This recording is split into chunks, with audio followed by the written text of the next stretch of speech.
තස්ස භගවතු අරහතෝ සම්මා සම්බුද්දස්ස නමෝ තස්ස භගවතු අරහතෝ සම්මා සම්බුද්දස්ස නමෝ තස්ස භගවතු අරහතෝ සම්මා සම්බුද්දස්ස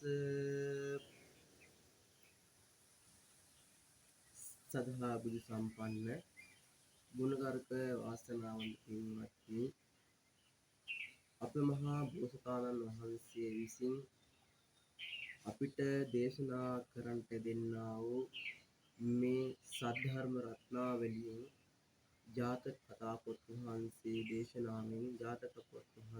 දේශනාවෙන් මා අද ඔබ හමුවට ඔබ වෙනුවෙන් චක්කුපාල තෙරණුවන් වහන්සේගේ කතා වස්තුව දේශනා කිරීමටයි මේ සූදානම් වන්නේ. නිසා සබ්බදානං ධම්මදානං ජිනාති කියන විදිහට මේ ලෝකයේ අතරින් මේ ලෝකයේ උත්තරීතර දානය වශයෙන් උදාහරණ වන මේ ධර්ම දානයත් පින්වීමටයි දැන් මේ අපි සූදානම් වෙන්නේ. නිසා ඔබ සියලු දෙනාම මේ හොඳින් සෙවණිය කරන්න. සැවැත් නුවර විශාල වස්තුවක් හිමිව සිටි මහා සුමන නම් ධනවතෙක් සිටියේය. වස්තු සම්පත් තිබුණත් දරු සම්පතක් නොලැබිනි. මේ නිසා මහා සුමන මහා දුකින් සිටියේය. ගසක ඵල හට ගන්නේ ඒ නියම කාලයේදී මිසක් අත කාලයක නොවේ. මහා සුමන දවසක් ගඟට ගොස් එන විට අතර මග තිබුණු හැම අතට අතු විහිදී ගිය නුග ගසක් දුටු වේය. මේ නුග ගහ හරිම ලස්සනයි. මේ ගහේ ආනුභාව ඇති දේවතාවෙක් ඇති. සුමන සිතා දේවතාවට කියා දරු සම්පතක් ලබා ගන්නට සිතූ. ඔහු නුග ගහ වටේ පිරිසිදු කොට සුදු වැලි අතුරවා ගස වට කොට තාප්පයක් බඳවා කොඩි වැල් එල්ලා දේවතාවිනි මේ විතරක් නොවෙයි තොපගේ ආනුභාවයෙන් මට දරු සම්පතක් ලබා දුන්නොත් තව පුද සත්කාර කරන්නම් කියා දේවතාවට කන්න ලව් කළේය. පින්වත්නි මේ සවැත් නුවර කියන මේ නුවර හිටියා විශාල සම්පතක් නැත්නම් විශාල ධන සම්පතක් තිබුණු භව භෝග මිල මුදල් වලින් බොහෝ සැප සම්පත් වලින් පිරුණු හොඳ ජීවිතයක් ගත කරපු මහා සුමන නම් කියලා ධනවතෙක් සිටියා. හැබැයි කොච්චර මිල මුදල් කොච්චර දේපල මොච්චර වස්තු සම්පත් තිබුණත් වෙන්න මේ සුමනට දරු සම්පතක් හිටියේ නැල්ලු. ගහක නියම කාලයේ තුලදී ඵල හට ගන්නාක් මෙන් හැබැයි අන්න ඒ වගේ වෙන්න මේ සුමනගේ බිරිඳට දරු සම්පතක් ඒ කාලය තුලදී ලැබුණේ නැහැ. ඊට පස්සේ දැන් මේ සුමන ඔහොම ගඟට දිය නෑමට ගිහින් එන අවස්ථාව තුලදී දකිනවා ලස්සන රෝස් ලොකු නුග ගහක් තියෙනවා. අතු හැම පැත්තටම විහිදුණු ලස්සන නුග ගහක් දකිනවා. දැක්කට පස්සේ මේ සුමන හිතනවා මෙන්න මේ නුග ගහේ ආනුභාව ඇති දේවතාවෙක් ඇති කියලා දැන් මේ සුමන හිතනවා. දැන් මේ හිතලා මේ සුමන මොකද කරන්නේ? ආන් අර ගහ වටේට එන්නේ නුග ගහ වටේට සුද්ධ කරලා සුදු වැලි අතුරවලා කොඩි වැල් එල්ලලා දැන් මේ විදිහට මේ සුමන වතාවක් ටිකක් සිද්ධ කරනවා. ඒ සුද්ධ බුද්ධ කරලා ඒ දේවල් ටික කරනවා. ඊට පස්සේ දැන් මේ සුමන මෙන්න මේ දේවතාවගෙන් කන්නලව්වක් කරනවා. මෙන්න මේ නුග ගහේ ආනුභාව දේවතාවෙක් ඇත්නම් තොපට මම මීට වඩා උපස්ථාන පුද සත්කාර කරන්නම් මට දරු සම්පතක් ලබා දෙන්නේ කියලා වන්න කන්නලව්වක් කරා.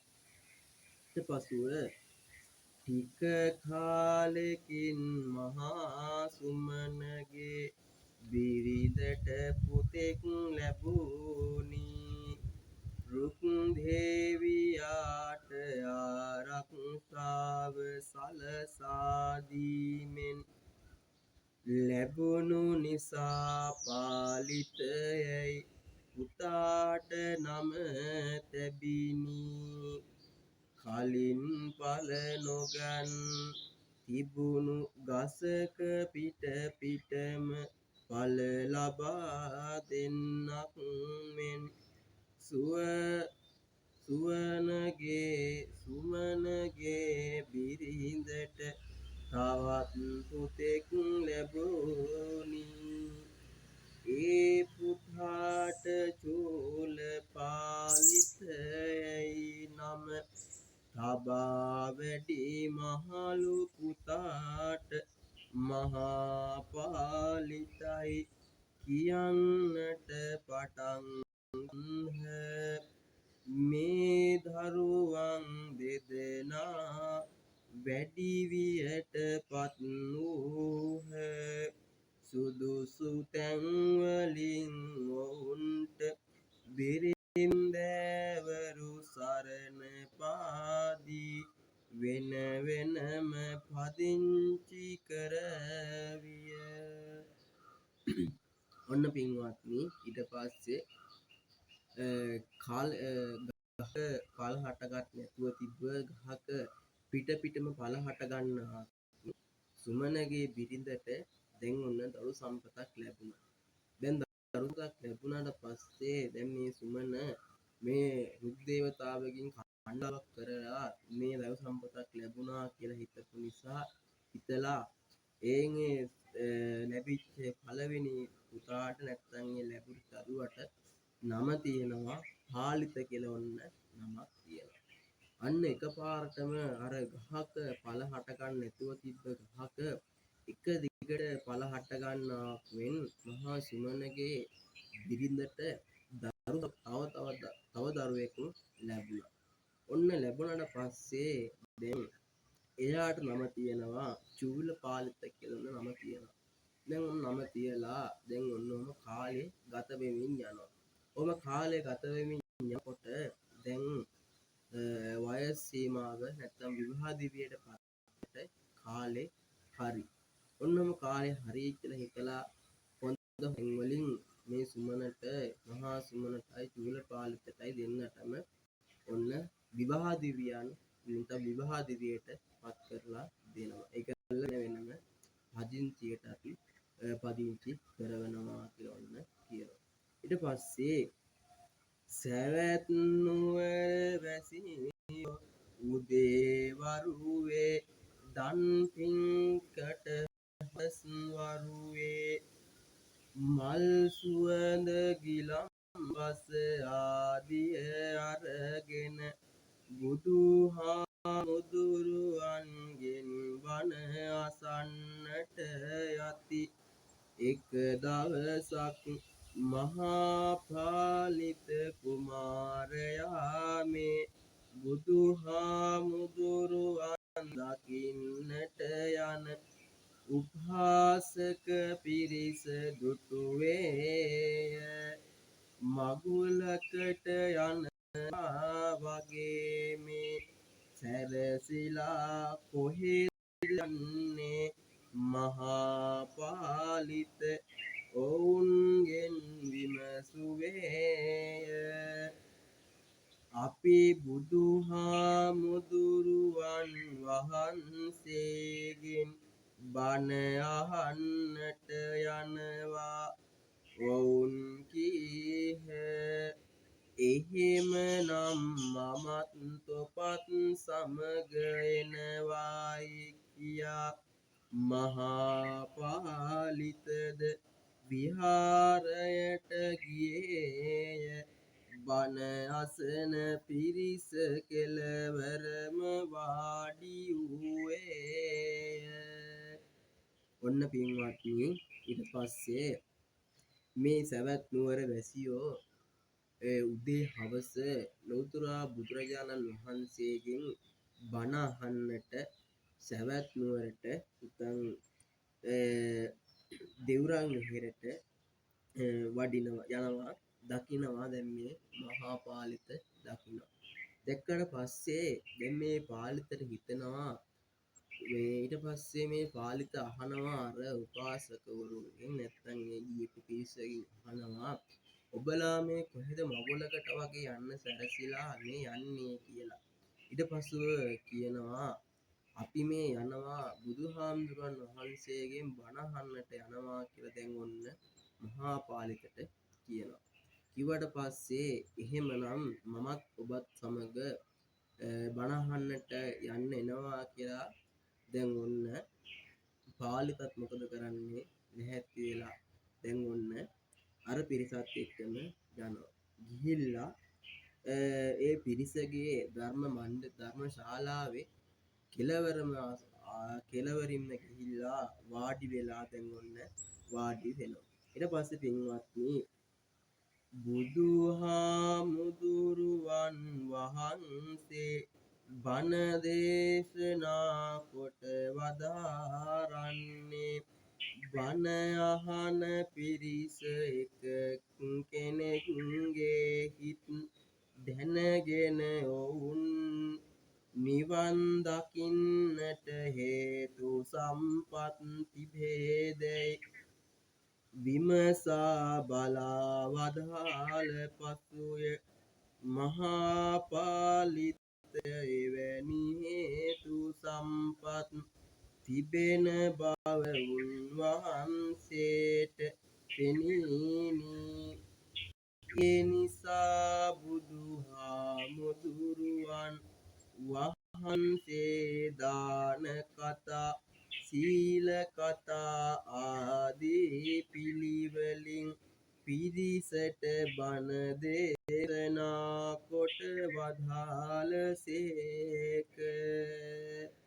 ඊට පස්සේ පින්වත්නි අප ලෞතර බුදුරජාණන් වහන්සේ ඒ ධර්මයේ දේශනා කරන්නේ ඒ ධර්ම ශාලාව සිටින උපාසක පින්වතුන්ගේ සිත් දිහා දැකලා අදමා කාටද පිහිට වෙන්න ඕනේ කුමන අරමුණක් උදෙසාද මම පිහිට වෙන්න ඕනේ කියලා ලෞතර බුදුරජාණන් වහන්සේ බලනවා. ඔහොම දකිද්දී බලද්දී දකිනවා වෙන්න මේ සුමනට නැත්නම් මේ සුමනගේ හිත දකිනවා ලෞතර බුදුරජාණන් වහන්සේ මා අද දේශනා කරන්නට අවශ්‍ය වෙන්නේ මා දේශනා කරන්නට උවමනා වන්නේ මහා සුමනටයි. ඊට පස්සේ ලෞතර බුදුරජාණන් වහන්සේ දාන කතා සීල කතා ආදී වෙන්න මේ වගේ දේශනාවන් ඇසුරින් ධර්මයේ දේශනා කරනවා නිවන් මාර්ගයට යන්නට අවශ්‍ය කරුණු. එන්න ඊට පස්සේ පින්වත්නි මහා පාලිතට මේ ධර්ම දේශනාව ඇසීමෙන් පසු ගිහි ගෙයි සැප සම්පත්ගෙන කලකිරීමක් නැති විය. ගිහි ගෙයි විසීමෙන් පලක් නැහැ මාන වෙන්නට ඕනේ ඔහුන්ට සිතුනි ඔවුන් බුදුහාමුදුරුවන් වහන්සේ ළඟට ගොස් තමන් මහාන කොට වදාරන්නේ ඉල්ලා සිටියේය. ඔබට ඒ සඳහා අවසර ලබා ගන්නට නෑ කෙනෙක් කවුරුත් නැද්ද බුදුහාමුදුරුවන් වහන්සේ විමසා වදාළසේක. මගේ දෙමව්පියෝ නැහැ මට නෑදෑයින් ඉන්නේ මගේ මල්ලි එහෙමනම් ඔවුන්ට කියනවායි බුදුහාමුදුරුවන් වහන්සේ වදාළසේක. මහාපාලිත බුදුහාමුදුරුවන් වැඳ අවසර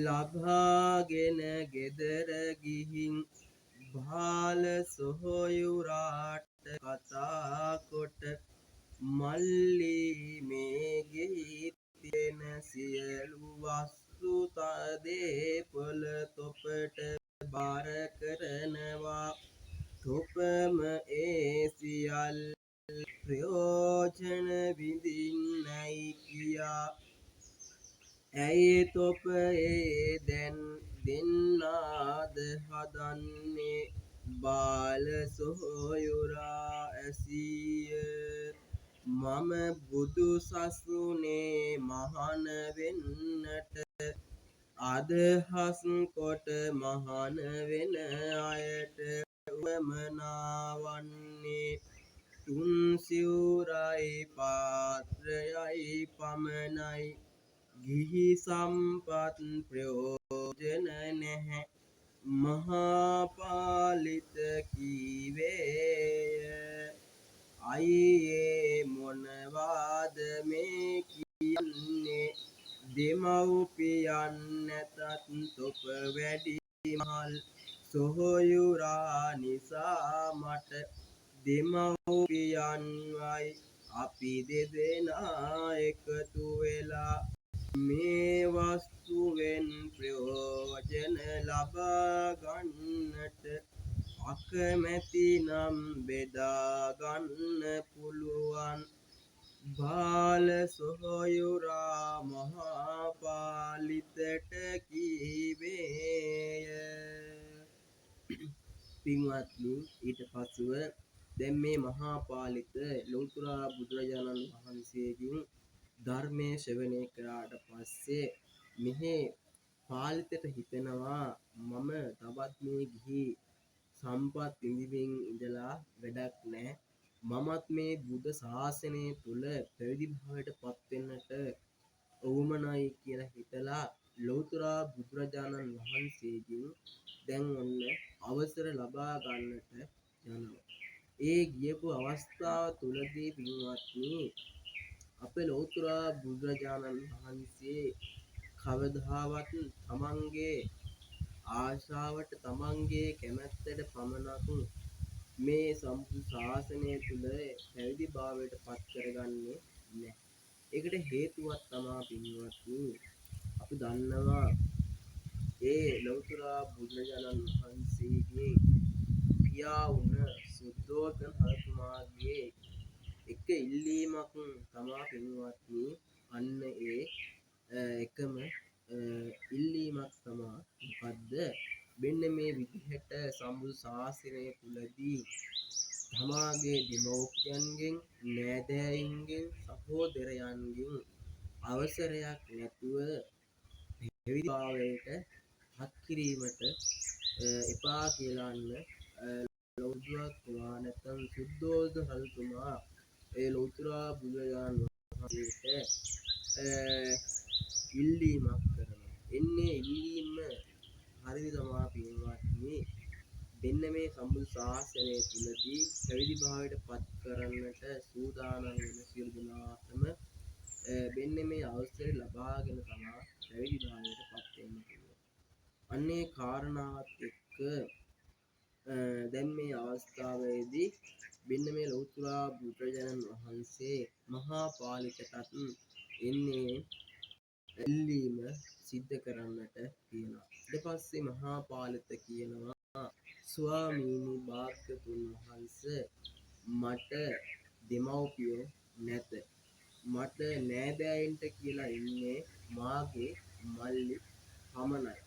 ඊට පස්සේ ලෞතර බුදුරජාණන් වහන්සේ අවසනවා එහෙමනම් ඔබ ගිහින් ඔබගේ මල්ලිගෙන් අවසර ලබාගෙන එන්න කියලා දෙවුන්න ලෞතර බුදුරජාණන් වහන්සේ මහා පාලිතට කියනවා. ඊට පස්සෙ මහා පාලිත ගෙදරට ගිහිල්ලා දැන් මෙන්න මේ ගැන චූල පාලිත නැත්තම් මල්ලිට බාල සහෝදරයාට කියනවා. මල්ලි ඔබ මේ සියල්ලක්ම මේ දීපල වස්තු සම්පත් සියල්ලක්ම ප්‍රයෝජනෙට ගන්න මම සම්බුදු ශාසනය තුල පැවිදි භාවයට පත් වෙන්නට යනවා කියලා ඔන්න මල්ලිට දෙන්න කියනවා. ඒ අවස්ථාව තුලදී මල්ලි කියනවා ඇයි ඔබට මේ දීපල භුක්ති විඳීමට කැමැත්තක් නැත්තේ? අපි එහෙමනම් මේ දේවල් බෙදා හදාගෙන අපි ප්‍රයෝජනෙට ගමු. ඊට පස්සේ ඔන්න ඔය විදිහට මල්ලි කියනවා. කිව්වට පස්සේ මහා පාලිත කියනවා නැත්නම් වැඩිමහලු සහෝදරයා අයියා කියනවා මල්ලි සම්බුදු ශාසනය තුල පැවිදි භාවයට පත් වෙන කෙනෙක්ට මේ ගිහි සම්පත් වලින් කිසිම ප්‍රයෝජනයක් නැත. මහාන වෙන කෙනෙක්ට අවශ්‍ය වෙන්නේ පාත්‍රය, තුන්සිවුර වෙන්න මේ වගේ දේවල් තමා අවශ්‍ය වෙන්නේ කියලා මහා පාලිත කියනවා. ඔන්න ඊට පස්සේ පින්වත්නි මම විහාරයට ගිහින් බණ ඇසුවා. ඒ බණ දේශනාවේදී දේශනා කළ ප්‍රතිපත්ති ගිහි ගෙයි ඉඳගෙන නම් සම්පූර්ණ කරන්නට බැහැ. ඒ නිසා මම මහාන වෙනවායි. මහා පාලිත කීවිට බාල සොයුරු චූල පාලිත අයියේ ගිහිව ඉඳගෙන බණ පිළිපදින්නට පුළුවන්.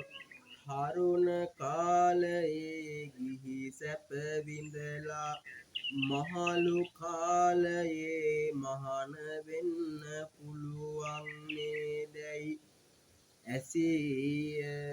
මල්ලි මහලු කාලයේ මහාන දම් පුරන්න අමාරුයි. වත් පිළිවෙත් කරන්නට තිබෙනවා. වෙළදාම් නොකරොත් වස්තු ලැබෙන්නේ නැතුව වගේ සිල් සම්පූර්ණ නොකළොත් සසර දික් වෙනවා.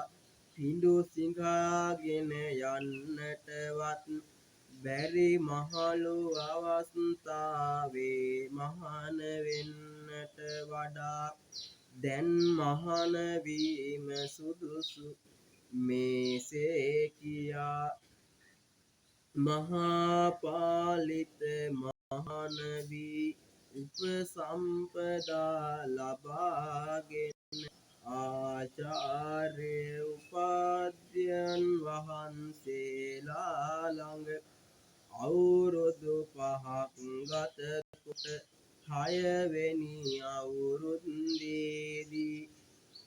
වෙන්ව සිටීමට සුදුසු සිතාගෙන බුදුහාමුදුරුවන් ළඟට ගිහින් ස්වාමීනි ඔබ වහන්සේගේ මේ දේශනයෙන් ශාසනයේ දුර කීයක් තිබෙනවාද?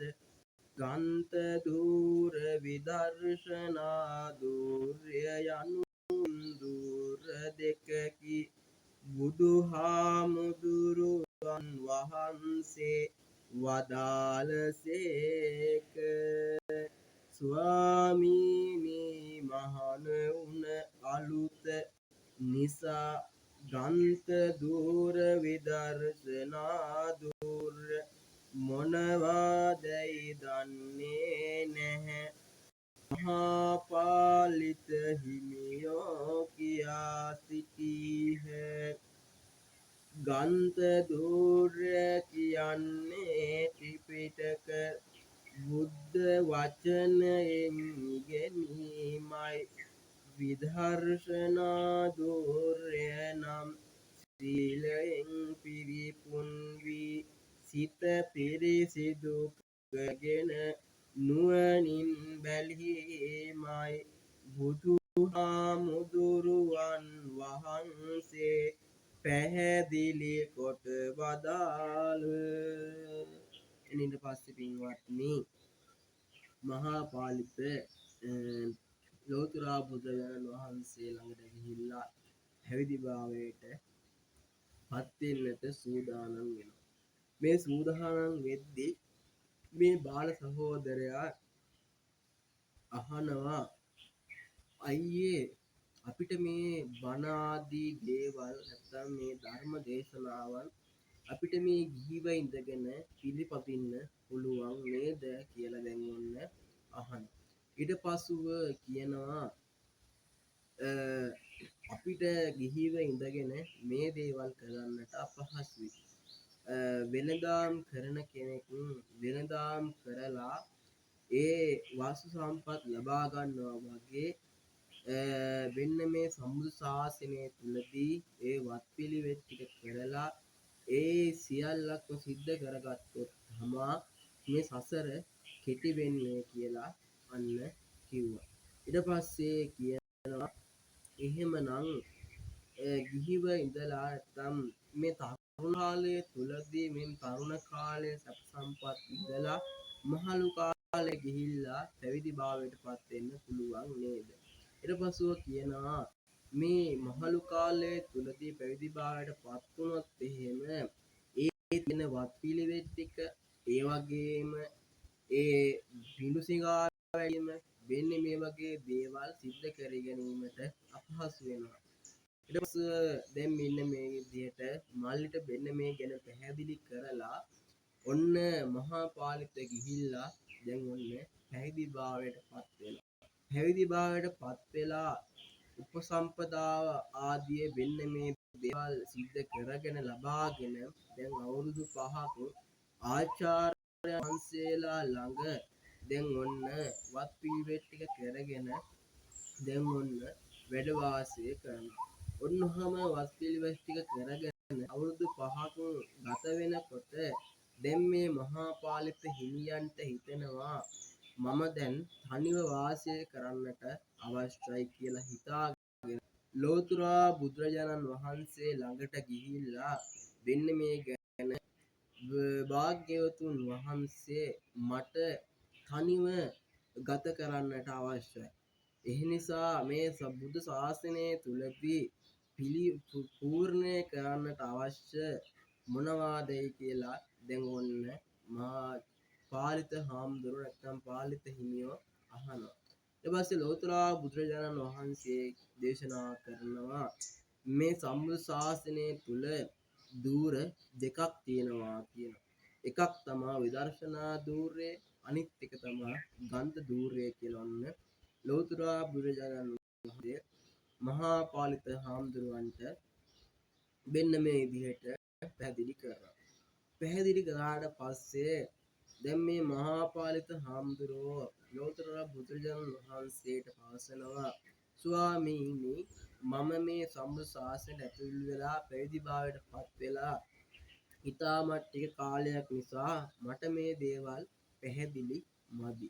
ඊපස්සේ ලෝතර බුදුරජාණන් වහන්සේ දේශනා කරනවා මහා පාලිත වෙන්න මේ විදර්ශනා ධූරය කියලා කියන්නේ සිත පෙරටු කරගෙන වෙන්න මේ වත්පිළිවෙත් ටික කරගෙන සිත දියුණු කර ගැනීම තමයි විදර්ශනා සිද්ධ වෙන්නේ. ගන්ධ ධූරය කියලා කියන්නේ වෙන්න මේ ත්‍රිපිටක ආශ්‍රය කරගෙන බුදුරජාණන් වහන්සේගේ දේශනාවන් වෙන මේ දේවල් ඇතුළත් වෙන ගාන්ත ධූරය ප්‍රගුණ කිරීම කියලා වෙන්න මේ විදිහට කොටස් දෙක ලෞතර බුදුරජාණන් වහන්සේ වෙන්න මේ දේශනාවන් දෙක ගැන පැහැදිලි කරනවා. ඔන්න ඔය විදිහට පැහැදිලි කරලා පින්වත්නි ඒ අසාපාලිත හිමියෝ මෙසේ ප්‍රකාශ කළහ. ස්වාමීනි මම පැවිදි වුණේ වැඩිමහල් වයසට පත් වෙලා. ඒ නිසා මතක තබා ගැනීමේ ශක්තිය අඩුයි. ඒ නිසා ගන්ත ධූරය පූර්ණය අමාරු සංසාරයේ ඉපදීම නැති කරන්නට නම් විදර්ශනාව තිබෙන්නට උවමනා නිසා මම විදර්ශනාව සම්පූර්ණ කරන්නම්. මට කර්මස්ථාන වදාරනු මැනවි.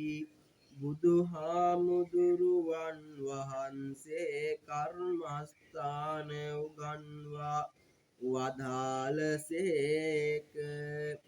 පාලිත හිමියෝ කර්මස්ථාන ලබාගෙන භික්ෂූන් වහන්සේලා 69ක් සමගින් ඈත පිටිසර ගමකට වැඩම කොට ඒ ගමේ පිඬුසිඟා වැඩිසේක. ඒ ගමේ මිනිස්සු උන්වහන්සේලා සංසුන්ව වඩින ආකාරය දැක ඉතාමත් සතුටට පත් වූහ. උන්වහන්සේලා ආසන පිළියෙල කොට මිහිරි ආහාර වළඳවා ස්වාමීනි ඔබ වහන්සේලා කොහි වඩිනසේක් දැයි ඇසූහ. අපි මේ වසන්නට තැනකට යනවා උන්වහන්සේ දැක්වූහ. ඔන්න ඊට පස්සේ දැන් මේ මහා පාලිත හාමුදුරුවෝ ලෞතර බුදුරජාණන් වහන්සේට වෙන මේ විදිහට කාරණාවක් පැහැදිලි කරනවා. ස්වාමීනි මම වැඩිමහල් තත්ත්වයට පත් වෙලා මහා වුණ නිසා මට මතක තියා ගැනීමේ ශක්තිය අඩුයි. එසා මට ගන්ධ ධූරය සම්පූර්ණ කිරීමට අපහසුයි. නිසා මේ සස කෙටි කර ගැනීමට අවශ්‍ය වන්නේ විදර්ශනාව ධූරය නිසා මම මේ විදර්ශනා ධූරය හොඳින් ප්‍රගුණ කරන්නම්. මට කර්මස්ථාන ටික වදාළන්නේ කියලා ලෞතර බුදුරජාණන් වහන්සේගෙන් ඔන්න අවසර ගන්නවා. ඔන්න ඊට පස්සේ ලෞතර බුදුරජාණන් වහන්සේ වෙන්න මේ මහා පාලිත හාමුදුරුවන්ට වෙන්න මේ කර්මස්ථාන ටික උගන්වනවා. ඔන්න ඉගෙනුවාට පස්සේ දැන් මේ මහා පාලිත හාමුදුරුවන් සමග භික්ෂූන් වහන්සේලා 69ක් මෙන්න මේ මහා පාලිත හාමුදුරුවන් වහන්සේ සමග ගම් නියම්ගම් පාසා වැඩම කරනවා. ඔන්නෝම වැඩම කරද්දී එක ගම්මානයක හිටපු මිනිස්සු මේ හාමුදුරුවන් වහන්සේලා මේ භික්ෂූන් වහන්සේලා ගමනකින් සංවර වඩිනවා දැකලා ඉතාමත් පැහැදීමකට වෙනවා. වෙන්න මේ පැහැදීමකට පත් වුණු නිසා වෙන්න මේ උපාසකවරු නැත්තම් මේ මිනිස්සු වෙන්න මේ හාමුදුරුවන් වහන්සේලාට අසුන් පනවලා මිහිරි ආහාර වලින් පිළිගන්වලා ඔන්න මේ උපාසකවරුන් නැත්තම් මේ මිනිස්සුන් මෙන්න මේ අහනවා ඔබ වහන්සේලා මේ කොහිදයි වැඩම කරන්නේ කියලා. ඔන්නෝම ඇහුවාට පස්සේ පිළිතුරක් වශයෙන් අපි මේ බස් වසන්නට තැනක් හොයාගෙන වැඩම කරනවා කියලා දැන් ඔන්න ඔය විදිහට කිව්වා. කිව්වට පස්සේ ස්වාමීනි ඔබ වහන්සේලා මේ වස්තුම් මාසයේ මේ ගමේ වැඩ සිටියොත් අපට වැඳුම් පිදුම් කරන්නට දැනටත් පුළුවන් සිල් සමාදන් වන්නත් පුළුවන් බණ අහන්නත් පුළුවන් ඒ නිසා ඔබ වහන්සේලා මේ ගමේ වැඩ ඉන්නයි ගමේ නුවණැති අය උන්වහන්සේට ආරාධනා කළහ. උන්වහන්සේලා ඒ ආරාධනාව ඉවසා වදාළහ. ඒ ගමේ උපාසකවරු උන්වහන්සේට විහාරයක් ඉදි කළ දුන්හ. එදා පටන් උන්වහන්සේලා නිතර ඒ ගමේ පිඬුසිඟා වැඩිහ. උපාසකවරු හොඳින් උපස්ථාන කළහ. උන්වහන්සේලා හොඳින් මහානදම් රැක්කාහ. ඔන්න පින්වත්නි ඊට පස්සේ දැන් මේ උපාසකවරු ආරාධනාවක් කරනවා ඔබ වහන්සේලා අපගේ මේ ගමේ මේ තුන් වස්තුම් මාසය ගත කරන්න අප ඔබ වහන්සේලාට ඉන්නට විහාරස්ථානයක් කුටියක් ඉදි කර දෙන්නම්. එතකොට අපිට වැඳුම් පිදුම් කරන්නත් දානමාන ආදිය පිළිගන්නන්නත් පුළුවන්. ඒ නිසා ඔබ වහන්සේලා වෙන්න මේ ගමේ වැඩ වාසය කරන්න කියලා ආරාධනාවක් සිද්ධ කරනවා. වෙන්න මේ ආරාධනාව පිළිඅරගෙන දැන් මේ භික්ෂුන් වහන්සේලා වෙන්න මේ ගමේ පිඬුසිඟා වඩින්නට දැන් ওই විදිහට සූදානම් වෙනවා. ඊට පස්සේ පින්වත්නි ඔන්න ඔය විදිහට වෙන්න මේ ගමේ දැන් මේ භික්ෂුන් වහන්සේලා වෙන්න මේ වස්තුම් වාසය ගත කරන්නට සූදානම් වෙනවා. ඔන්න ඔය විදිහට තමයි පින්වත්නි දැන් මේ වෙන්න මේ විදිහට වෙන්න මේ අනිත් කොටස නැත්නම් මේ කතා වස්තුවේ අනිත් පරිච්ඡේදයේ අනිත් කොටස අපි ඊළඟ දවසේ තුලදී දේශනා කරනවා. එහෙමනම් මේ අවස්ථාව තුලදී මේ දේශනාව විතරින් නිම කරනවා. ඔබ සියලු දෙනාටම සම්මා සම්බුදු සරණයි.